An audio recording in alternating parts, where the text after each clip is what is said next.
Never a nice thing to hear, is it? They don't look like how I thought they'd look like. No, but it's a weird programme because we take the people who are the buyers, who are like anybody else who've never bought a piece of art before. Yeah.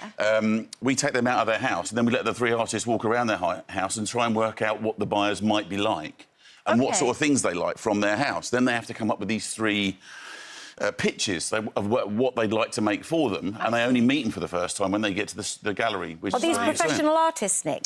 Yeah, but they're professional artists, not as in, like, Saatchi said you should go and buy it because it's for £100,000. These are professional artists, like the tens of thousands of jobbing artists that are out in the countryside, out in villages and towns, in their garden sheds, up in their lofts, making amazing art in paintings and pottery and glass and all kinds of different things. Quite a big thing now, isn't it? Because there's quite a few TV shows involving art. Everybody's, like, having a go at it. And kind of, but the trouble is that amazingly talented people. There are some amazingly talented people.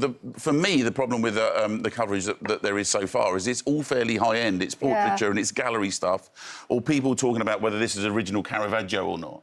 And there's a big gap between those really expensive galleries and craft shows, and there's this amazing people too, because they're the kind of people that have chosen not to necessarily get paid each month and just do what they love. So they have a very different view on the world, and they're not necessarily very good at pitching. Because people come to them. So it's quite entertaining and quite fun. It's something that I'm married to an artist, and I knew nothing about art. Obviously, I'm learning now because I have to, but and I love it now. I've got a real appreciation for it, but. Were you into art before this show? Yeah, but, like, in a person who would always go and look in a gallery, I mean, ever since I used to come up to London when I first started work, and if my train was late at Charing Cross, I used to walk over to look in the gallery, obviously nearby, and that access to stuff was really good. But I suddenly realised and started buying paintings that I saw from local artists who were making stuff who weren't famous. Yeah. It was just things that I liked to put on the wall. Can you draw? No, not particularly, to be honest. I mean, I'd like to think I'm creative. I write stories and I'm somebody who likes... I mean, I did once, but when I had my first house and I couldn't afford anything on the walls, I actually made my own artworks. Oh, really? Yeah. Yeah, and I told my friends when they came in, they said, where are these from? If I said, oh, I actually got them from this little-known artist who's down in Kent who's working, they go, oh, no, they're interesting. And if I said I made them, they go, yeah, you can see that, they're rubbish. But one person's I love it is another person's I wouldn't have it in the house. And the people whose houses that you go around, do they know anything about art? Or are they like 99% of us? It's just a case of, well, I like that. But they're exactly like us, and in that sense that I like that. But they're also very frightened of the idea because they've never commissioned a piece of art. And so the first thing when they come to the gallery and I say, are you worried? They go, yeah, I'm worried. I'm not going to like any of it. Yeah. And then they say, oh, I don't like splodges. So we have one person who's an artist, maybe somebody who does ceramics, somebody who does glass, somebody who's abstract, and they'll pitch at them and you'll think, oh, actually, they're not going to like that. And it's amazing. By the end of it, so many of them actually want to buy both pieces of art that have been made for them because... but they've had their eyes open, but not in a you should understand this kind of way. It's just that connection. And there is this amazing... Like, I'll give you an example. We had a couple where, sadly, the chap had been given a terminal diagnosis with cancer, and they wanted an artwork that would represent their love together, so that after he's gone, that she may be able to look at that on the wall and be able to remember this amazing life they had together. So those three artists, they considered it a really important thing for them to create something that represented that.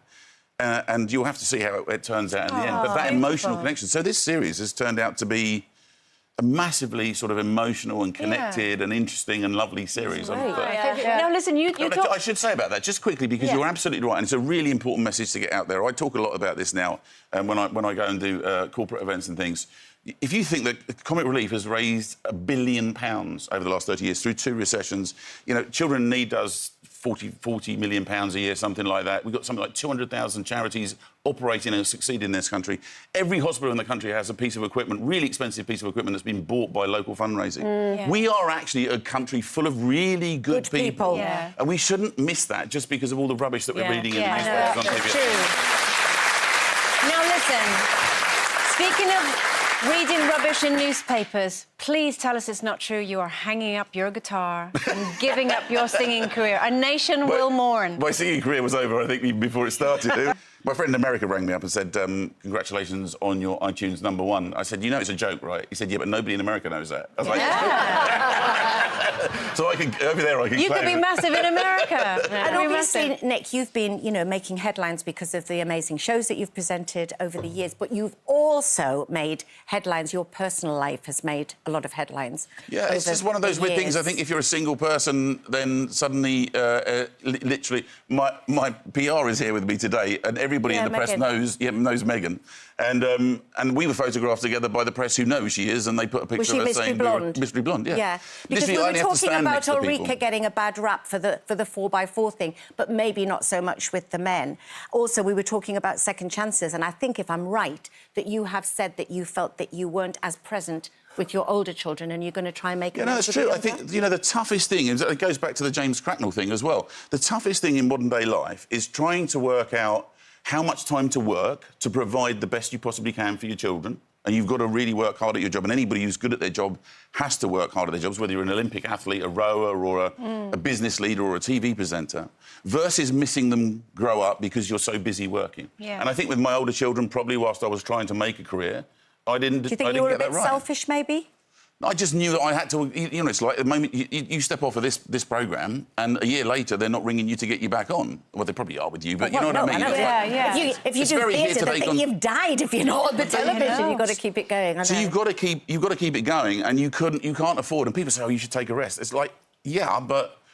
Being on television for 30 years is a bit like being on a giant tightrope, and every now and again somebody gives it a really good shake, and if you're still around, that's because you hung on harder than anybody else. And so to provide for my children, that was really important at that stage. Now with young Eddie, who I know is watching today, by the way, so... How old is he? He's 4 and a half, and we just spent... Hi, Eddie. You've just said that, so I won't ask you lots of juicy questions. No, because I will. No, but we've just spent a few days together, like invading Mars and hunting for bears and doing all those things. So lovely, but are you single? Yeah, I am at the moment, yeah. I am single. Are you? Yeah. I am.